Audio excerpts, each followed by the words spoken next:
সাবেক রাষ্ট্রপতি আব্দুল হামিদের জামাতাকে অবসরে পাঠিয়েছে সরকার। আচ্ছা, কেন?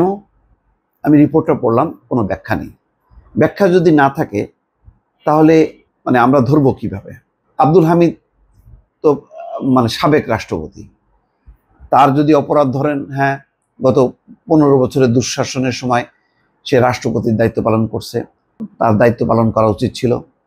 তার এই ধরনের একতরফা নির্বাচন, জাল জালিয়াতি নির্বাচন, সেই নির্বাচনে সেই সরকারের রাষ্ট্রপতি হওয়া তার উচিত হয়নি। এগুলি নিয়ে নানান নৈতিক প্রশ্ন উত্থাপন করা যেতে পারে।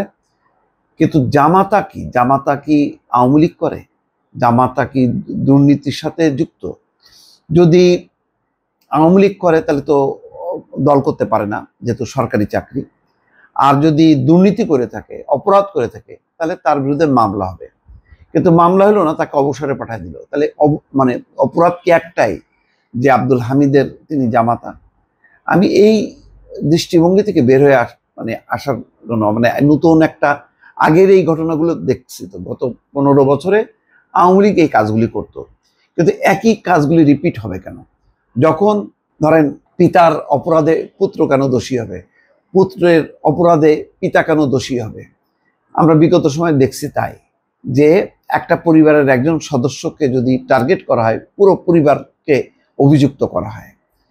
তো এখনো কি সেটাই চলবে? এটা কি উচিত? রাষ্ট্রপতি আব্দুল হামিদের বিরুদ্ধেও যদি কোনো অভিযোগ থাকে, তাহলে সেটাও আইনগতভাবে ব্যবস্থা নেওয়া যায়। কিন্তু জামাতা কেন? এখানে যে খবরে বলা হচ্ছে, সাবেক রাষ্ট্রপতি মোহাম্মদ আব্দুল হামিদের জামাতা মোহাম্মদ মাহমুদুজ্জামানকে সরকারি চাকরি থেকে অবসর দেওয়া হয়েছে। তার মানে ফোর্স রিটায়ারমেন্ট, তারা চাকরি আরও ছিল।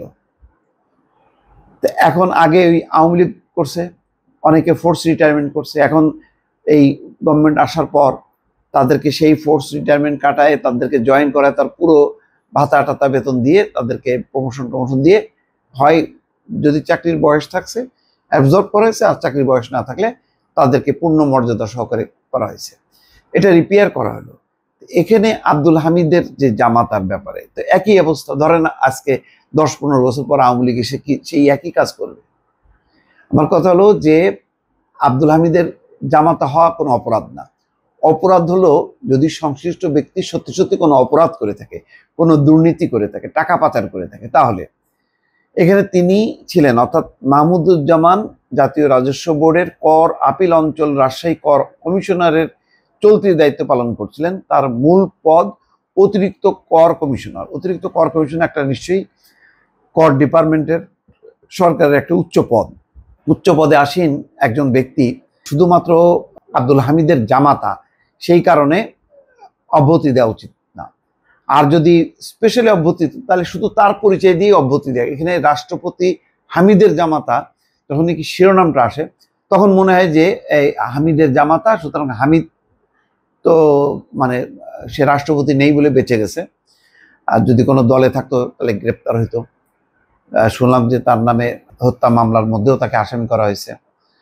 এখন তার জামাতার অপরাধটা কি? সেই অপরাধের আমি পুরো রিপোর্টটা পড়ে দেখলাম যে না, তার কোনো অপরাধের কোনো বিষয় উল্লেখ করা হয়নি। বলা হচ্ছে মাহমুদুজ্জামানের চাকরির কাল 25 বছর পূর্ণ হয়েছে। সরকারের একটা আছে যে 25 বছর পূর্ণ হলে সে ফোর্স রিটায়ারমেন্টে পাঠাতে পারে, সেইভাবে তাকে ফোর্স রিটায়ারমেন্টে পাঠানো হয়েছে। কিন্তু আমি মনে করি যে এটা কোনো ভালো দৃষ্টান্ত না, ভালো নজির না। আব্দুল হামিদের জামাতা হওয়া মাহমুদুজ্জামানের কোনো অপরাধ হইতে পারে না।